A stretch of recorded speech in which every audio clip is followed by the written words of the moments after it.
Thank you, Commissioner. I appreciate the opportunity of being here. The first thing you should know is they planned this very well, so they're having me talk to you after you've eaten. That doesn't destroy the value of the meal. So, you know, there was a great meal here. It was unfair of you to put a plate of shrimp in front of me. And there's a big story I have with President Bush in the White House about shrimp, but I won't bore you with all that one right now. Did ask me to talk about a couple of things, one of which is indeed this concept of monuments that still has a chance of rearing its ugly head, and the Antiquities Act. Let me try and put it in some kind of historical perspective, because I'm an old history teacher. The Antiquities Act was actually passed in 1906. Now, if you think about the situation in the world in 1906, Russia still had Tsar Nicholas. Germany had Kaiser Wilhelm. England was King George, who was the last king who actually considered trying to veto an act of parliament. So the idea of putting a legislative function within the executive branch was something that fit easily into the milieu of the era. That was happening all over the world. It was not unusual to try and do that. The creation of monuments, the creation of public land designation is still a legislative function. Whether they have tried to move it to the executive branch or not, it still should be, and traditionally should be, done by Congress. Unfortunately, 1906 was also, the good old progressive era. One of the books I read recently said of the progressive era, it wasn't that they didn't understand the Constitution, they understood it well, they just didn't like it because it prohibited them from doing marvelous things. The Speaker of the House, when Teddy Roosevelt was president, once said of Roosevelt, he has as much concern for the Constitution as a tomcat does for a marriage license. Take it from there wherever you want to. The bottom line, though, is if you have a poor procedure, it will always produce a poor policy. And taking a legislative function and having the president being able to do that at will is a poor procedure that would produce a poor policy. And as has been mentioned here, it has been abused. There may be some nice things that happened using that process, but the process has been abused. President Clinton abused it. 22 different times he abused it. You all know what happened here in Utah with the Grand Staircase Escalante Monument. I'm sorry, but the president's staff, and the Department of Interior basically lied to the Utah congressional delegation and the governor the day of the designation of that monument. President Clinton put aside 5.9 million acres using the Antiquities Act, each of those bypassing the congressional legislative process, and each of them doing simply with the stroke of the pen. I saw an interview last year with Jimmy Carter on television. He was on C-SPAN, and he was talking about his legacy and his land's legacy. And he talked about how much land he had put away in Alaska. And he was proud of how much land he put away in Alaska. And he said, the people in Alaska really hated me for doing that, but I did it anyway, and smiled. And I thought, look, that is not something of which you ought to be proud. That what the people wanted is exactly what you didn't do because you thought you were smarter than the people. That kind of arrogance is not what ought to be, and that's why we designed a system with check and balances, so that is not what could happen. Could have happened for Tsar Nicholas. It should not happen actually here at this time. In fact, you all know the criteria for the Antiquities Act for any kind of monument is there has to be 3 specific items. You have to identify a specific archaeological or geological entity, something that which you are trying to preserve. That, number 2, has to be in immediate harm. And number 3, it has to be in the smallest area possible. In the debate in the Senate and the House, they talked about what do you mean by the smallest area possible? And they were saying, we mean 100 to maybe 500 acres to preserve something for the immediate purpose until Congress can take a time to look at it in a strategic way and in a long-term policy way. That is why I am saying the Antiquities Act has been abused in the past.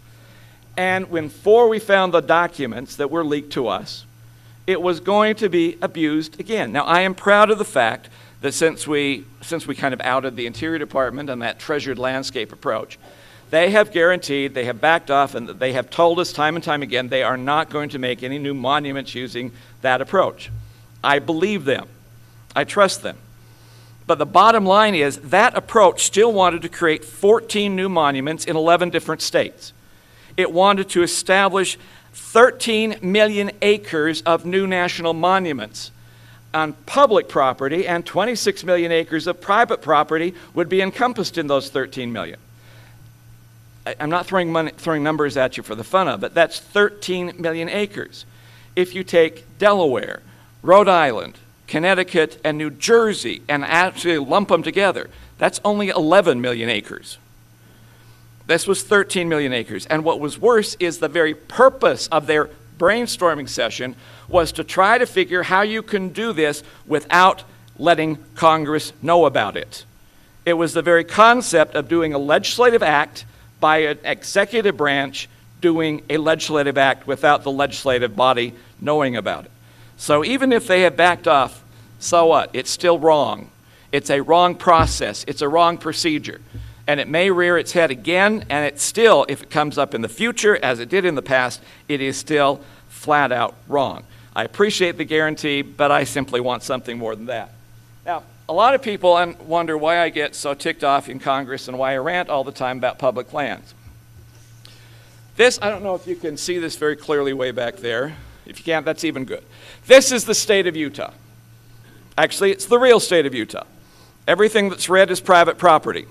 The rest is owned by the federal government. That's why I get upset back in Washington, because basically I want my land back. I recognize there is a paradigm diameter as well. You see, here on the ground, when we deal with the federal agencies, almost inevitably, they're good people, they understand what's going on. I have never had a problem with the Forest Service here in Utah, dealing and understanding with where the line should be and what the use of the land should be. I noticed Selma Sierra sitting over there. When Selma was in charge of the BLM in Utah, it was perfect. She had a lot of pressure put on her from above not to do things, but she got it. She understood it, and she understood when back in Washington that they didn't get it, and was trying to work with us in a very dedicated way, and I appreciate those kind of efforts. The problem is when you get back to Washington, we have a severe problem back there. They don't understand what they are doing to the West, even if they were from the West. I keep hearing the same thing on my committee, and it irks me to no end. People will say, oh, the public land belongs to all the people. I love that phrase.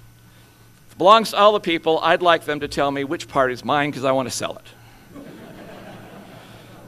The worst one I got, look, it was the Park Service was there. One of the congressmen from New Jersey was gloating again on the Park Service, and he said, I love the Park Service because our national parks is where we go to recreate and recreate.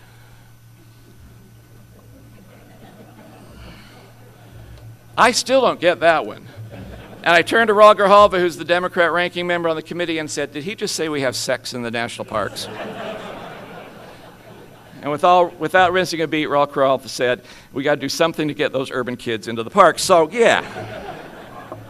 I had a professor in college that always got mad at us when we ever tried to talk about the government in the third person, like they're doing something. And he said, come on, give me a break. There is no some ethereal gas that's out there that creates policy. It doesn't just happen. Somebody has to do it. If you're going to tell me the government's doing something, tell me who is doing it. There has to be somebody. So all this white stuff doesn't belong to all the people. The only thing worse than third person is to give me an indefinite pronoun as who's in charge. It belongs to somebody. Somebody's got to make those decisions. He's out here today.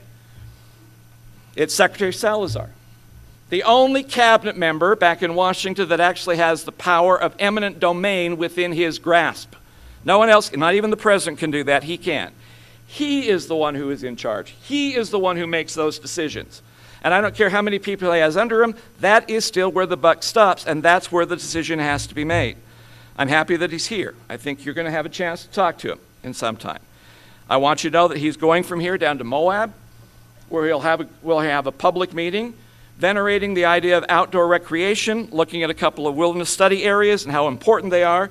And I also want you to know that Sua knew about that a couple of weeks ago. No one in the delegation knew that until yesterday. I find that frustrating. I find that extremely frustrating. I hope he also realizes that Grand County sent him a letter saying we're not ready to move ahead on wilderness in Grand County until we are ready to move ahead on wilderness in Grand County, and that's the way it ought to be. But still, that white stuff, he is the one who is still responsible for it. The National Conservation Land System, NCSL, which should never have been established in the first place, will make an announcement on Friday of what it plans to do for the next few years with all their treasured landscape systems. I'm looking forward to that because no one knows what it's going to be. Now, the other question is saying, so what? So what does it mean if the federal government owns a lot of property here? I defy you to find any place in the Constitution where you can do it, but so what? All right, this is the map of the entire United States. Everything that is red is owned by the federal government. Kind of inverse the numbers. You notice it's kind of heavy in the west. If you go east of Denver, only 4% of America is actually owned by the federal government. 93% of all the land owned by BLM is found west of Denver. Some of us have the wonderful opportunity, like in Utah, to have 7 out of every 10 acres owned by the federal government. 1 out of every 3 acres in America is still owned today by the federal government. And the problem is, there's a lot of people in Washington who simply flat out want to own more. And why do I care? Because of this map. The states that are in red on this map are the states that have the hardest time funding their education system. The ones that are in red have the slowest growth in education system. It's almost, the ones who are in yellow have grown their education funding capability 3 times faster than the ones in red. Now look back and forth and tell me if you don't see a unique parallel between these 2 maps. Is there something you find convenient with this? The question that needs to be asked by somebody back in Washington is, quite frankly, why is it the West who has the hardest time to fund our education system and to pay for our transportation system, and why is it always public lands that are at the bottom of that barrel? And I'm going to tell you there is a correlation between the 2. And that's something that doesn't... Somebody back in Washington has to understand that if you remove 77 leases from oil and gas development, it has a specific impact on people in the West, and on property in the West, and on education in the West. I appreciate the opportunity of talking. Look, I want energy production. I want all kinds of energy production. I want alternative energy production, and I want regular energy production. I realize that 11 of the 29 counties in Utah have some kind of tie with oil and gas production. I realize that there are 11,000 jobs in Utah right now that are still tied up in that kind of production. 500,000 in the West. And I also realize that oil and gas and other kinds of extraction industries put in $400 million a year in royalties and taxes into the state coffers. But unfortunately, we do need more, and we have more. If I ever want to change that particular map, not the first one, but if I ever want to change this map, so we have a chance of actually funding our education process, and this is important to me because I'm a teacher. It's even more important to me because I'm a retired teacher, and my pension depends on the funding of those lands. Tourism is important. I got criticized, in fact, the entire delegation got criticized the other day for not pushing tourism enough. There is nothing wrong with tourism. It is good. It is positive. But if I want to change that map, I also have to have development of both manufacturing and mining in this state. We have to develop the resources that we have in this state and all of the resources that we have in this state. We are put at a significant disadvantage. If all we could do is take all that white property and just tax it, tax what the federal government owes at the lowest rate, the sagebrush nothing land rate value, this is how much we'd still get in a year. For Utah, we would make $214 million just in property tax revenues for counties, and an additional $150 million every year that would go to education just in the state of Utah. And if all we're doing is simply taxing it, that is what we could do. I'm sorry, that's why I care. That is our future. What we are doing right now in land policy and land action is hurting kids in the West. It's hurting my kids' education opportunity. It's hurting our future here in the West now. And what last hearing, I sent the Forest Service back home, and I said, when you get back in the office, I'm going to tell you one thing, because we were talking about the Apple Initiative, which I still have, as well as Secure Real School program. And I said, the one thing I want you to go back there and tell them, quit hurting kids. We are hurting kids. There is something unique in America. Every 50, 60 years, there's always going to be some kind of paradigm shift on how we use lands. Colonial time period, we gave land away free so you could attract people from Europe to come here and develop.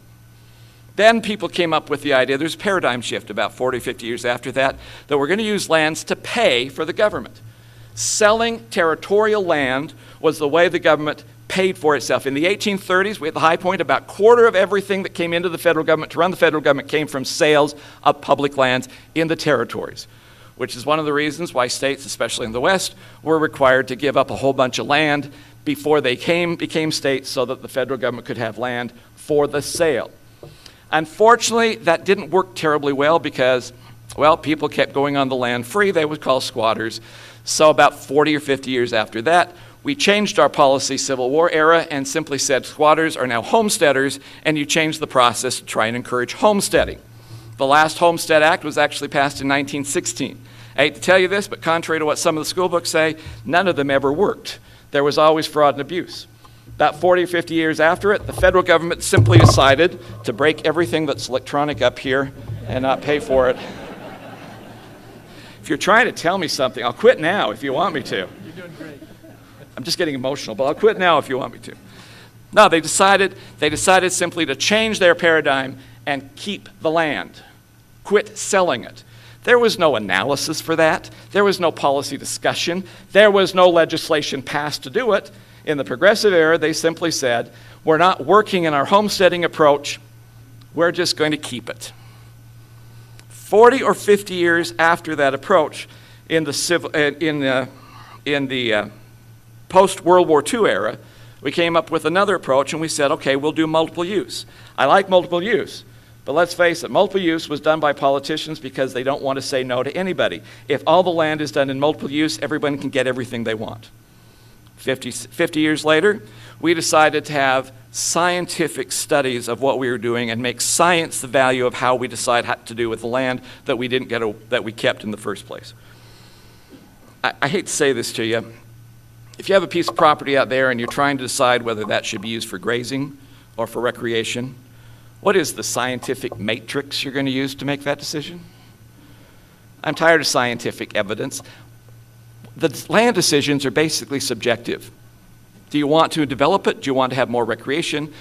Do you want to have energy so I can flip on a light and it turns on, hopefully soon? Do you want to have grazing so I can actually eat? Those are subjective decisions. But we decided in the 1960s that not only were going to be scientific decisions, everything had to be done in an open process so they could be public input. Now, I hate to say this, but there's a term that was used by Justice Black in Tinker versus Des Moines, in which they said you can't stop a kid in school from having a political speech or a political discussion. And Justice Black in dissent said, we have turned over our schools to our loudest mouthed and most obnoxious students. As soon as you turn the process over to public comment, we have turned it over to the entities that can have the most obnoxious attorneys and the loudest lobbyists. And then in the 70s, all of a sudden, we decided that the courts would be the adjudicator of these decisions. At no time before the 1970s was any land decision made outside of the political process. But all of a sudden, we decided that somebody in a robe should be the one who has the final decision. That is simply a paradigm shift that we had. And that was about 40 years ago. What I'm telling you right now is it is time for a new paradigm shift. And what I'm trying to tell you as well is one of the reasons we have to have a paradigm shift is because of our kids. We cannot fund an education system unless we look differently. And maybe I'm using kids because they're cute and they're cuddly and no one likes to hurt them. Kind of like the Sierra Club always, when they show you a wolf, they always show you the cub. They never show you it tearing down and ripping apart a deer or a buffalo. I don't care. It's time to look at things differently. It is time to recognize for once that common people here in the locality need to have control over their own lands and control over their own destiny. And when we don't do that, when we push everything back to Washington, not only are they unfamiliar with issues, they're unfamiliar with the concepts, but they hurt kids here in the West. In fact, in one book I was read by a guy who teaches at the University of Maryland, and he wrote about land policy, and he said the only thing that's consistent throughout the history of this country is that Eastern lawmakers, far away from the place in which they're trying to regulate, make poor decisions when it comes to lands in the West. It doesn't matter where those Western lands were, they make poor decisions. It is still happening today. One of the things I have to do back in Washington is try to do an education process to try and let people realize what these decisions means to us here in the West and to my kids here in the West. So I'm urging a paradigm shift. I'm hoping for a paradigm shift. This is time for a paradigm shift. It is time to look at things anew and to try things differently, and I apologize so much for wasting all your time here and babbling on like this. I will actually take questions if they're A, easy, and B, you allow me to try and meander my way out of them.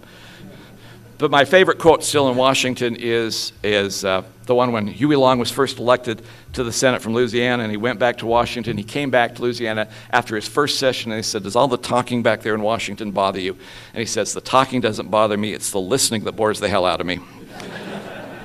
And I apologize for putting you in that listening position, and you're probably bored to hell right now as well, so I apologize for that. But thank you for allowing me to be with you here today. I appreciate what you're doing. I appreciate all the efforts that you are making, and I wish you well because my kids need you. Thank you.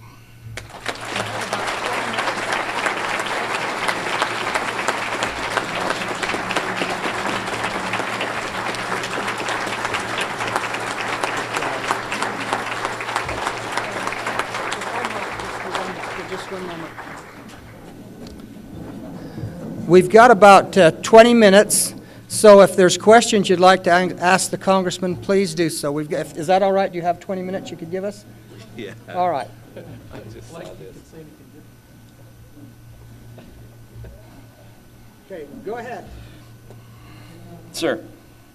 Thank you for defunding the Wildlands Order and the Continuing Resolution of 2011.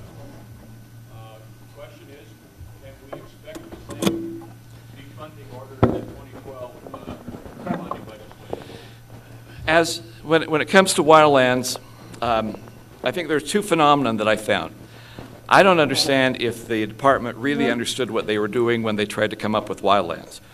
When they sat down with a couple of people, I was in those meetings, the secretary was there, and we finally explained why we hated the decision and why you would never make any policy decisions on land use again with that hanging over you. I think they finally got it, so that's why they backed off. They didn't repeal it. They just said they're not going to enforce it, and I'll take them at their word for that. So as for that, I think, yeah, the prohibition of funding will stay in there for the short term until the policy is officially repealed. But I also take them at their word that they're not going to be pushing wildlands. Instead, what they said is they will go through and give us a list of the lands that they think should be made wilderness, and it should come sometime this fall. I trust them. I trust Abby, I trust Salazar when they gave us the word that that's what they'll do. But I'd feel a hell of a lot better if they actually repealed the executive order in the first place. Thank you for your letter, your and the other delegation members' letter to the BLM saying, as far as Crown Jewels goes, let the counties handle it themselves. Appreciate that.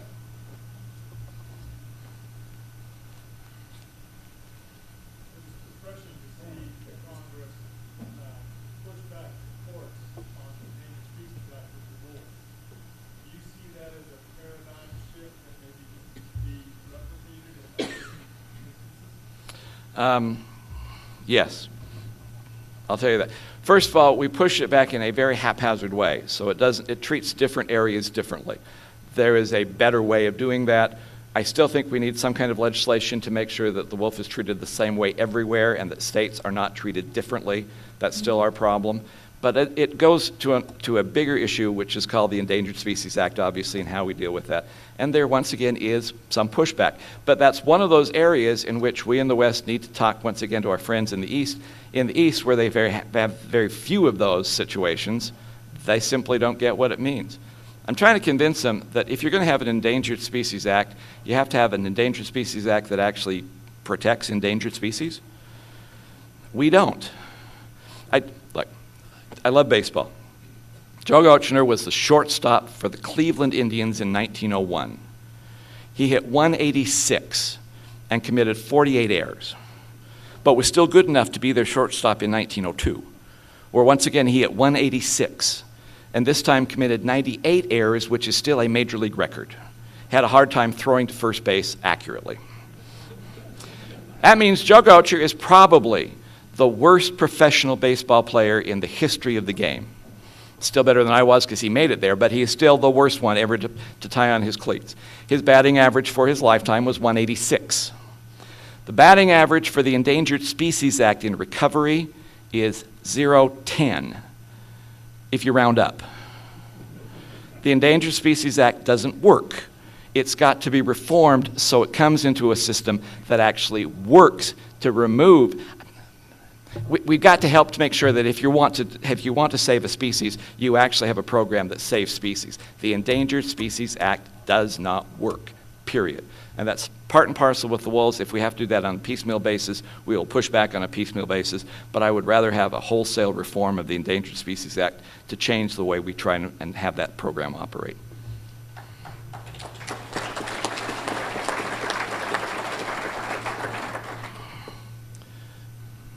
Have I worn you all out here? I've ruined your lunch again, ma'am.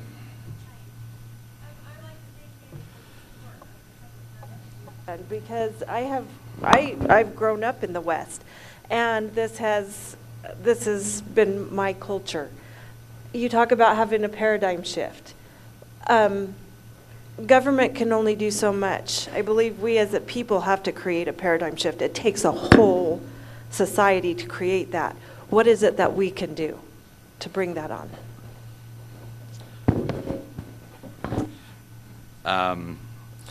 See, I told you, you can't ask me hard questions. Like, the one thing we have to do more than anything else is just talk about this issue. Like I'm saying, my good friends back in the East, bless their hearts, they're nice, decent people, they just don't get it. I saw a poll once, it's about 30 years old now, but it was done in Philadelphia, where something like 70% of the people in Philadelphia said they had been to wilderness, and they meant the city park. When we talk about wilderness, no one knows what it is. We have all these visions and images that come up about what the West is. So helping face the reality of what it is will take a lot of discussion. And as I said, even if your delegation here in Utah gets it, if you talk to people about it, you have no idea what kinds of seeds you will be planting, and that person who finally gets it can talk to somebody else. And eventually it might go to Wichita or Ohio or someplace that doesn't have public lands to the extent we have, and they can actually have control of their future and their destiny.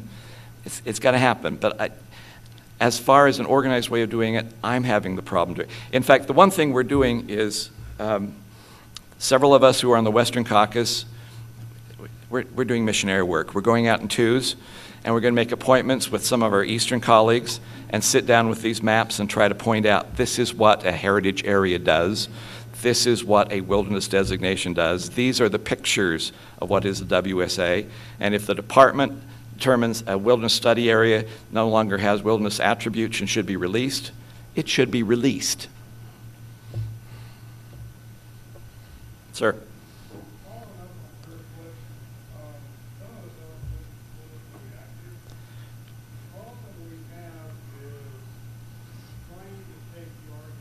To the environmentalists and getting the information together in order to get that. Is there any way we could get some websites that have some facts and information so that we have the argument to take with the people with the boots on the ground in the arguments that we seem to come up with?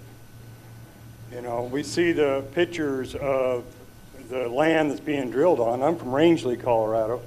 And we got an oil patch out there. It's been there since the 50s, but it is not the Rocky Mountain National Park. You know, but that's the pictures that don't drill in our area. So somehow in this argument that I seem to have all the time, I have no way I can prove what's really going on and what's happening there without spending hours and hours and hours trying to cipher through all the information. But if I could send somewhere, I could send somebody from moveon.org and say, go look at this page. Or somebody that lives in New York and their only example of public lands is the Ozark Trail. No, it's a legitimate concern. I wish I had a simple answer to it. And it's maybe why I said there's time for a paradigm shift. We have argued in the past that the lands need to be productive. We have argued that we need energy production from these lands. We've argued that we need food production from these lands. We've lost those arguments. And that's perhaps one of the reasons why I keep showing you the map of schools. That's something we haven't argued before. And no one wants to hurt kids. What we are doing hurts kids. That to me is one of the paradigm shifts we can do. we have the outlets, we have the opportunities. It's just a matter of, are we now going to relate it to something that somebody in the East can understand? Because our needs for public lands and multiple use and the ability of controlling our future is something that's not selling right now, and it hasn't for the last couple of decades. We need a new approach to it. And that's why I'm saying, okay, I think this is it. We can show you there is a correlation between the inability of funding our education systems and the amount of public lands that are controlled, not here locally, but are controlled back in the East. And so I think it's much more, we've got to make sure that that message goes over there. That message has to be very clear. And it can't be the same message that we've been giving for the last 20 years because we're losing on that one. It doesn't sell. You got to find some other way of selling it. Now, $5 a gallon gas would help sell it, but also this other message that development of the resources that we have here in the West for our own people, that can sell it. And I think that's the paradigm shift that we need to have. That's the discussion.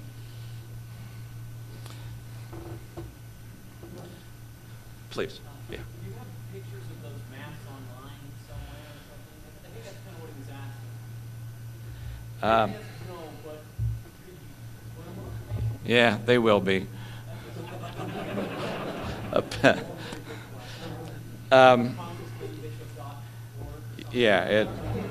Yeah, it's my name, and it's robbishop.house.gov. Thank you. If they're not there, they will be soon. And I'll have an entire federalism page and all that other kind of crap as well. And feel free to take them all and use them because I stole them in the first place. That's okay.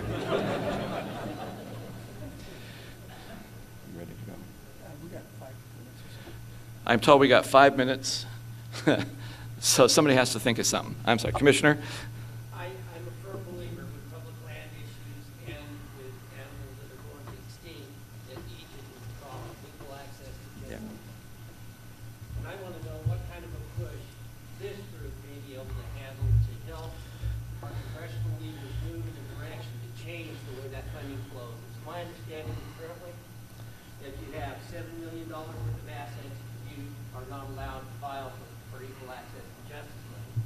But if you're a nonprofit organization, the tax qualification does not apply, so you can have $50 million. And I believe that the problem that we have in our society today in funding our schools and so forth is the simple access of Egypt, and us not reporting that to the general public on how much money SUA or any other nonprofit organization that utilizes that to stop industry in our area.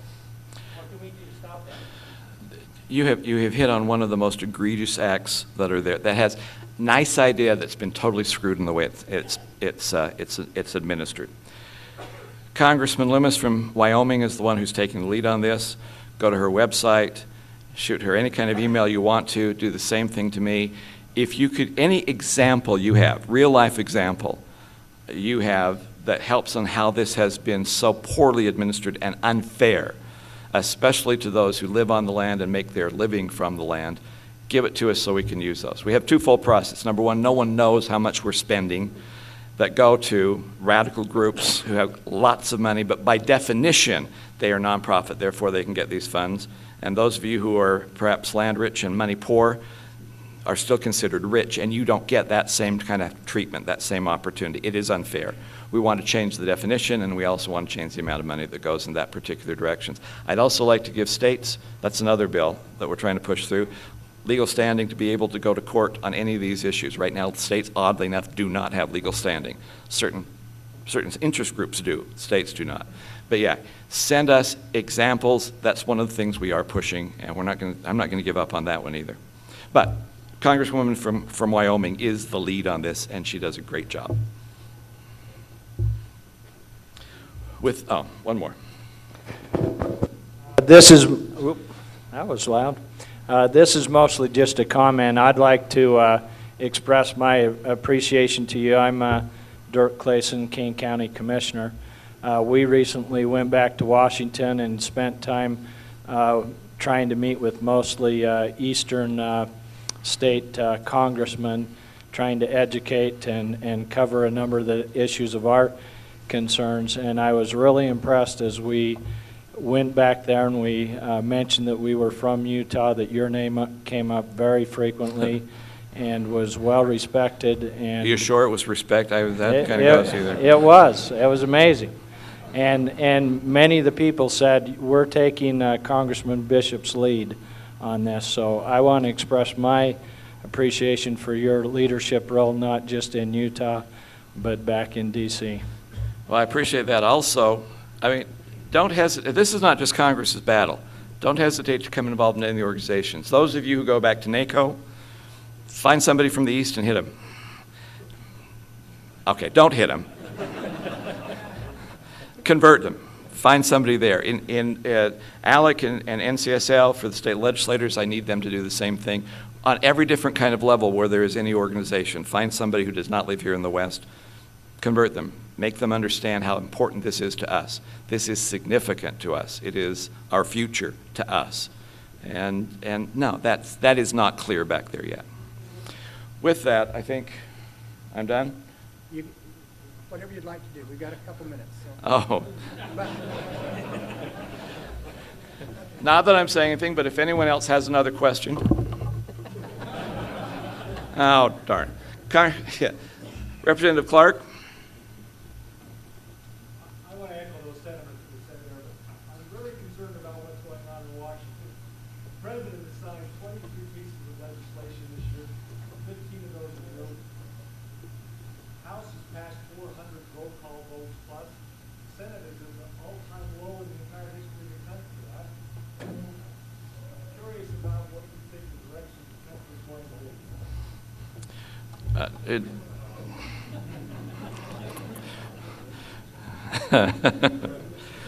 Well, you know the Mayan calendar that said we're ending in 2012?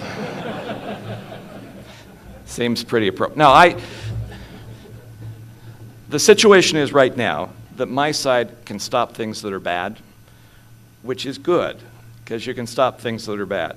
If you want to do something that is proactive, that's going to be much more difficult. And it's going to take some changes in bodies and personnel back in Washington before something that is proactive can take place. I hope it happens. But just remember, as you well know, the system of government was always designed to be slow and slow on a purpose. Whenever you can get a majority that keeps pushing too radically and too quickly, you're going to make bad decisions. And I think you've seen some examples. So the fact that we sometimes look like we're in gridlock is not always a bad thing. But what we need to do is change some of the parameters of the law, like Aegis here. Change the parameters of the law so that more and more decisions can be made at the local level where it's supposed to be made. And Congress, now I'm going into my federalism speech, I'm sorry, but Congress should concentrate on those constitutional mandates that we were given so we can do a few things good, not a whole lot of things poorly. We concentrate on that, give power back there, and then let us lumber through. If you guys at the state and local level have more decision-making ability, we will survive. It's going to be a while to do that. It's going to be very frustrating. One of my heroes in life, because I won't mention names because I don't want to mix church and state, but he's the grandfather of my chief of staff, once said that if you found yourself at the controls of a hijacked airplane and you want to go back, you don't turn off the engine. You have to slowly turn around, gradually lower speed, gradually lower your altitude until you come in for a safe landing. We're not going to solve the problems of this country with one bill or one vote. It's going to take a lot of time. It took us 7 decades to get to the problems we have. It's going to take us a while to get out of those problems. But we have to do it gradually and consistently and persistently. So as frustrating as it gets for all of you who are here, don't give up. Because eventually we will win. But it's going to take time, and it's going to take a lot of effort, and it won't happen quickly. And yeah, you're going to see a lot of frustration and perhaps paralysis in Washington for a while, simply because Washington reflects the great divide that's ideological in this country, and one side has to win the debate. It's going to take a while to get that done. And you're right to notice those. And thank you for at least noting that on House side, we're passing a lot of stuff. Someday our senators will pick it up and deal with it. Now, can I get out of here now? Oh, great. No, let me just thank you once again for the opportunity of being here. That's kind of you.